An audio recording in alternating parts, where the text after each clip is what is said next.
everyone, this is going to be the cutting test of this cold steel La Fontaine sword of war. So I'm going to be cutting a pool noodle and a tatami mat. First things first though, we're going to cut this pool noodle. As I said, after this we're going to cut the tatami mat.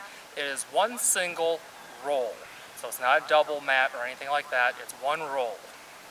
For those of you who don't know, one roll is equivalent to about an arm on a person. So, and this here is, for fun and just to see how good the edge is now. So this sword has now been sharpened by me. Before I was doing it with a ceramic sharpener, now I sharpen this with my Ken Onion Edition Work Sharp. And I've got this now to a 30-degree convex edge. There are many cases of a blade being sharpened to a more gradual angle, like a 25-degree edge or a 20-degree edge, but this here is sharp enough to slice paper, and considering that this sword came basically blunt, completely unsharpened, I think this is still very fair.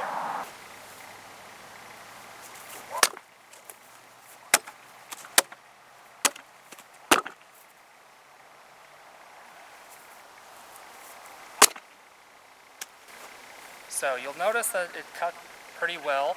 My problem was on the flat cut, and that's a cut I normally have problems with. So you'll notice that the cuts are actually pretty clean.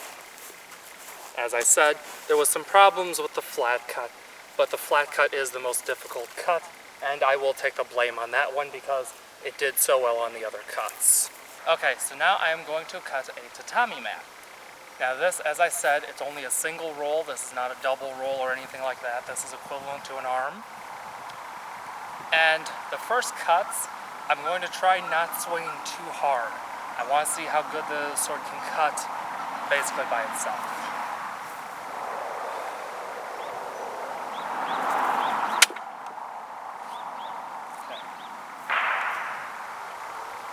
Okay. So with that, and I was more or less just letting the blade fall down, it cut halfway, not bad. I'm going to try again and give it some more power. And that one cut most of the way.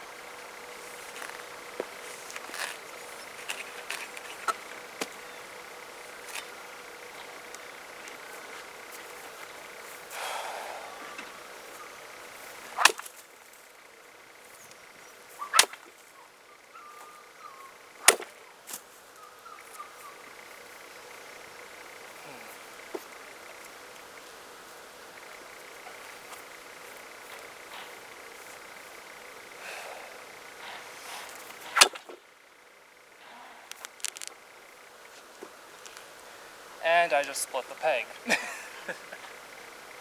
So that was also a good test of the edge. I don't see any damage to the edge. Honestly, that was not that impressive. I'm going to be checking this sword. I'm going to clean it off, dry it off, and check to see how the edge is now, because this was a paper slicing edge.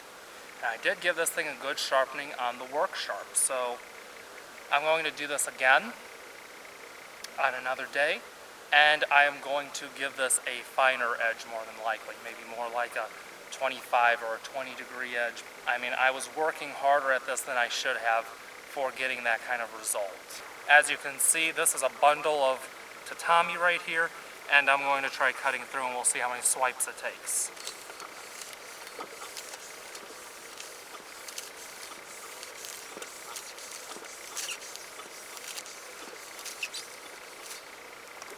Okay, time passes back and forth to cut through that much tatami, and that was only about maybe a handful, if that even. It wasn't even a handful, so this edge needs to be far better refined.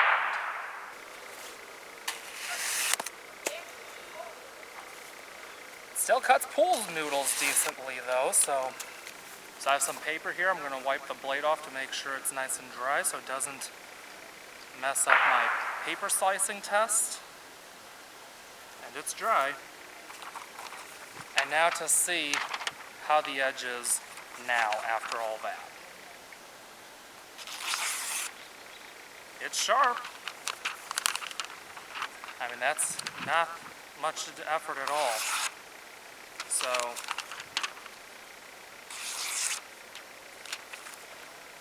at first I was thinking maybe it was me because I haven't cut anything in a good while, but when you're holding tatami like that and you're pulling to cut through it, that's taking technique out of the equation completely. That's just testing the edge. And this here did not cut cleanly, quickly at all. But we can't leave this at such a horrible ending, so I brought another pool noodle, and I'm just gonna swing at it and have fun.